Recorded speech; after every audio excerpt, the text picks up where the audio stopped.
यही सिमेन्ट हो हेर्नुहोस्, ओपिसी सिमेन्ट यही हो, त्यो मिलले जुन गरिराखेको छ नि बाल मिल, त्यही हो फाइनेन्स। त्यो फाइनेन्स हुन्छ नि सर्फेस एरिया हुन्छ, त्यसको एकाइ के हो सेन्टिमिटर स्क्वायर पर ग्राम हुन्छ यसको। अब एनएस अनुसार 2250 हो, तर 2250 मसिनो हुँदैन, त्यो के हुन्छ अलिक खासो हुन्छ, डल्लो त्यो रेसियो बढी हुन्छ यसमा। अब यहाँ हामीले लाउँछौँ नि भर्ली लाउँछौँ, प्रत्येक घन्टा लाउँछौँ, यसको पहिला ब्लेन फाइनेन्स पत्ता लगाउने कति मसिनो छ, त्यसपछि यसमा रेसिडियो हुन्छ 90 माइक्रोनको हुन्छ एउटा चल्ने, त्यसमा चाल्ने कति रेसियो छ। अब तपाईँको 2 देखि 4 को बिचमा 4 to 4 बिलो चाहियो रेसिडियो, बढी भयो भने त्यो पनि सेट हुँदैन। जस्तै हामी पानीमा यत्तिकै यो हालिदियो भने सिमेन्ट यो फाइनेन्स बढी भएको सेट हुन्छ, तर त्यही क्लिङ्कर हालिदियो भने अलिक खासो डल्लो हालिदियो भने सेट हुन्छ हुँदैन। यसैले त्यो अलि हाम्रो फाइनेन्स हुनु पऱ्यो। अब ओपिसीको तपाईँको अनुसार 2250, तर यहाँ 3028-3200 राख्नु पऱ्यो सेट हुनलाई, न त सेटै हुँदैन, टाइमिङ बढी भइहाल्छ। अब यसको अब यही सिमेन्टबाट यही जुन छ नि सिमेन्ट, यसैबाट लगाएर प्रत्येक घन्टा आउँछ, पहिला बलेन चेक हुन्छ, त्यसपछि रेसिड्यू, त्यसपछि हाम्रो यहाँ केटाहरू फिजिकल भनेर यो सेटिङ लगाउने काम हुन्छ, सेटिङ मोड हो। ग्रेजिङ ट्रल हुन्छ, यहाँ छ ग्रेजिङ ट्रल। सेटिङ टाइम कति हुन्छ? सुरुमा कतिमा सेट हुन्छ? 60 इनिशियल सेट टाइम 30 मिनेट। यो यसले भिक कटिला बाइटस भन्छ है, कति सेन्टिमिटर छिरेपछि 30 भन्नाले तपाईँको नेपालको होइन सर, त्यहाँ इन्डियाको भयो 30। त्यही हो क्या अब हाम्रो नेपाल सिमेन्ट जो छ नि, त्यो 60 देखि हो, 60 देखि 600 मिनट हो नेपाल। 30 जुन छ त्यो आइएस अनुसार हो इन्डियामा, यहाँ 60 नै हो। त्यो अब यही से हो हेर्नुहोस्, इनिसियल सेटिङ टाइम यही निडिल हो, हेर्नुहोस् हेर्ने काम। हाम्रो यहाँ हुन्छ नि 5 to 7 mm, यो एमएममा छ। अब जस्तो हामी यो छिराउने यसो मैले उठाएँ, अब हेर्नुहोस् कतिमा गइराखेर छ, 0मा मैले आए छैन सेटिङ हाम्रो। अब यो मैले आएर उठाएँ भने यही आयो, 5 र 7 mm आयो भने यो इनिसियल सेटिङ टाइम आयो, यो बुझ्नु पर्यो। अब यो मुनि गयो भने आएन, अहिले टाइम लाग्छ। मैले जस्तै 12 बजे लगाएँ, 2 बजे आयो भने कति मिनट भयो? 120 मिनट भयो। अरू कम बढी आयो जति पनि आउन सक्छ। यो यसैले हेर्नु, यसको नाम के हो? भिकट अपरेटर्स, VICAT, भिकट APPARATUS अपरेटर्स, यसको नाम भिकट अपरेटर्स हो, दुईटैको नाम। यो के हो? सेटिङ मोड हो, सेटिङ मोड हो, त्यसैमा लगाउँछन् त्यो। अब यसको WC हुन्छ, वाटर कन्सिस्टेन्सी हुन्छ, यो सिमेन्टमा कति पानी लाग्छ, मात्रा कति लाग्छ, त्यो पहिला हामी निकाल्छौँ, त्यसपछि त्यो अनुसार हामी पानी हाल्छौँ। यसमा त्यतिकै हाल्यो भने त हिलो भइहाल्छ नि, त्यो वाटर कन्सिस्टेन्सी निकाल्ने, सिमेन्टमा पानीको मात्रा कति लाग्छ र पेस्ट गर्ने। त्यो पनि एउटा हुन्छ प्लन्जर हुन्छ, WC वाला खोइ प्लन्जर, त्यो वाटर त्यसैमा पनि 5 र 7 को बिचमा त्यो मोटो हुन्छ प्लन्जर, पेस्ट बनाउनु पर्यो।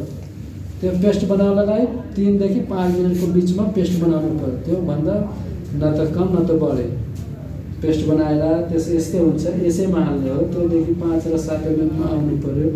अनि मुनि गयो भने जस्तै मैले 100 ml हालेँ नि, मुनि गयो भने पानी के कम लाग्छ, माथि रुक्यो भने 5 र 7 10 को माथि रुक्यो भने पानी अझै थप्नु पर्यो, अन्दाजले गेसले कति पानी लाग्छ, त्यसै अनुसार त्यो सेटिङ टाइम यहाँ लाग्छ सर। अब फिजिकलमा त्यो हुन्छ, स्ट्रेन्थ हुन्छ, क्युब मोड चाहियो, त्यसको नाम के हो? क्युब मोड हो। क्युब मोड, क्युब त छँदैछ। अब साइज अनुसार हुन्छ, सिभिलमा त 15x15 को हुन्छ, 25x25 को हुन्छ। सिभिलको स्ट्रेन्थ हुन्छ नि, स्ट्रेन्थ 3D फरक हुन्छ, त्यसमा पनि पेस रेट हुन्छ, एरिया हुन्छ, त्यो सबै हाल्नु पर्यो मेसिनमा। अब त्यतिकै बल्ल फुटाउनु पर्ने। त्यो यसको पेस रेट अनि 25x25 15x25 15 को हाल्दा फरक आउँछ, स्ट्रेन्थ फरक आउँछ। हामी सानो मोल फुटाल्ने ठाउँमा अब ठुलो मोल लगाइदियो भने त्यसको स्ट्रेन्थ धेरै आउँछ, त्यसको एरिया क्युब एरिया निकाल्नु पर्यो। क्युब एरिया निकाल्ने फर्मुला के हो? ब्याचलरमा पढ्ने क्युब एरिया थाहा छैन निकाल्न? एरिया अफ क्यूब के के हो क्यूबको एरिया फर्मुला के हो एल इन्टु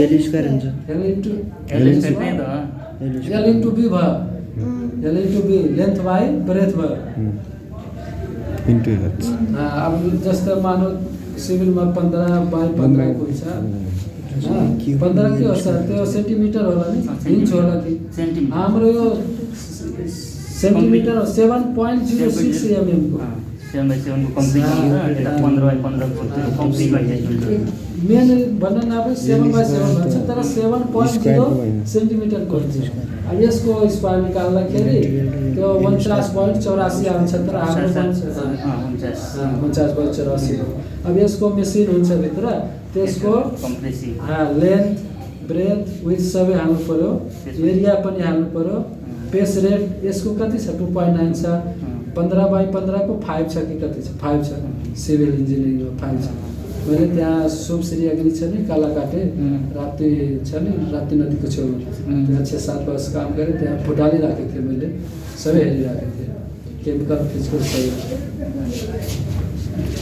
अब यहाँ एउटा यो मेसिन डिजी मिक्सर हो डिजी मिक्सर जस्तै हामी ठुलो मिक्सर हुन्छ नि यो पनि डिजी मिक्सर हो यो मेसिनले मिक्स गर्छ सिमेन्ट मिक्स गर्छ अब हामी गाउँघरमा काम गर्छौँ नि जति मात्र हाल्यो पानी त्यो त भयो त हामी त नापेर त गर्न सक्दैनौँ ठुलो काममा ठुलो कन्ट्रेक्सनमा अब यहाँ त नापेर जानुपर्छ ले बनाउने टेस्टिङ हो त्यही नापेर यतिमा यति आउँछ बेस यसको नाम के हो भाइब्रेटिङ मेसिन हो जस्तो हामी अब छ्याट ढलान गर्छौँ नि भाइब्रेटिङ उयो गर्छ मोटर हुन्छ यसको काम त्यही हो त्यही काम गर्ने यसमा हाल्ने त्यो मेसिन हल्ला आउँछ यसको 12,000 ± 400 छ आरपिएम हुन्छ पर सेकेन्ड भाइब्रेटिङ यति छ बहुत छ 12,000 ± 400 भाइब्रेटिङ अनि पालो पालो सर उता देखाइदिनु मेसिन छ मेसिन हुन्छ प्रेसर दिन्छ कम्प्रेसिभ मेसिन होला कम्प्रेसिभ स्ट्रेन्थ हुन्छ मेगा पास्कल त्यही चेक गर्ने पहिला आउँथ्यो सुईवाला किलो न्युटनवाला अब किलो न्युटनबाट मेगा पास्कलमा केजीमा कसरी कन्भर्ट गर्ने थाहा होला नि थाहा छैन सबै हुन्छ फर्मुला हुन्छ सबै एकपल्ट देखाइदिनु सर यति पालो पालो देख्नु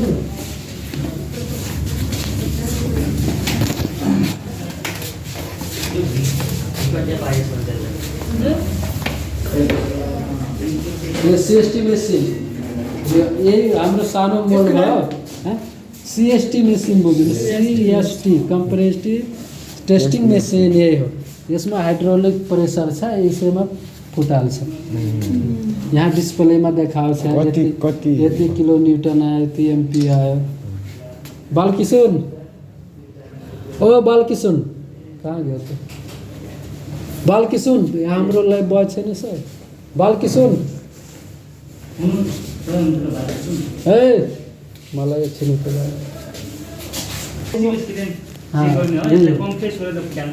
अब जस्तै हामी यो मोल बनाएको छौँ नि माथि यसरी ट्राउलले गऱ्यो अब हाम्रो यो के भयो यसरी हामी अब यसमा प्रेसर दियो भने स्ट्रेन्थ कम आउँछ यसलाई साइड गरेर जोसुकै साइडमा गर्नु पर्यो न त हामी पेट र पिठमा त भारी बोक्न सक्दैनौँ यो पनि ख्याल राख्नु पर्यो कहीँ के छ सिनियर मान्छेहरू आयो जस्तो सुकै लगाएर फुटायो भने स्ट्रेन्थ कमायो अब यसरी लगाउनुपर्छ जुन माथि हुन्छ नि हामी गर्छ त्यो बहुत इम्पोर्टेन्ट कुरा हो सबै ध्यान दिनुपर्छ अब कसैलाई केही बनाउने छ भने जो जान्छ ट्यालेन्ट मान्छे हुन्छ सबै भन्छ अब सिनियर मान्छे आयो यसलाई त थाहा हुँदैन सबै हुन्छ नयाँ सब सोच पाउँदैन नम्बर कति आयो टिम नै हो बस यो थाहा छैन अब यसरी लगाउनुपर्छ जुन हुन्छ नि माथि टपमा त्यसैलाई साइडमा गर्नु पर्यो न त यसरी गर्नुहुन्छ स्ट्रेन्थै कमाउँछ त्यसको आधा पनि हुँदैन अब यहाँ बिएस भित्र यसरी लगाउनु बिचमा सेन्टरमा राख्नु पर्यो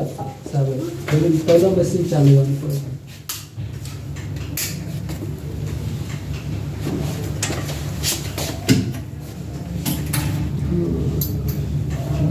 चालु हुन्छ अब यो 500 केएनको हुन्छ सर तपाईँहरूको सिभिलवाला 1000 केएनको हुन्छ ठुलो हुन्छ अब हेर्नुहोस् यो प्राइस छ हेर्नुहोस् भिडियो बनाएर फोटो मसिन चालु यहाँ किलो न्युटन सबै देखाउँछ मेगा पास्कल यहाँ रनिङ भइरहेको छ सबैले थाहा छ।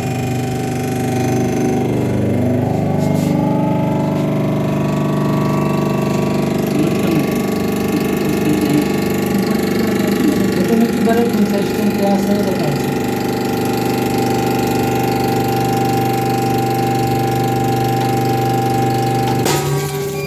ये हो मजबूती स्टाइल बलियो हेर्नुहोस् यहाँ यहाँ हेर्नुहोस् यहाँ यो किलो न्यूटन हो यहाँ हेर्नु किलो न्यूटन छ 383.14 किलो न्यूटन। अब उसलाई मेगा पास्कलमा मेसिनले कन्भर्ट गरेछ 76.86 मेगा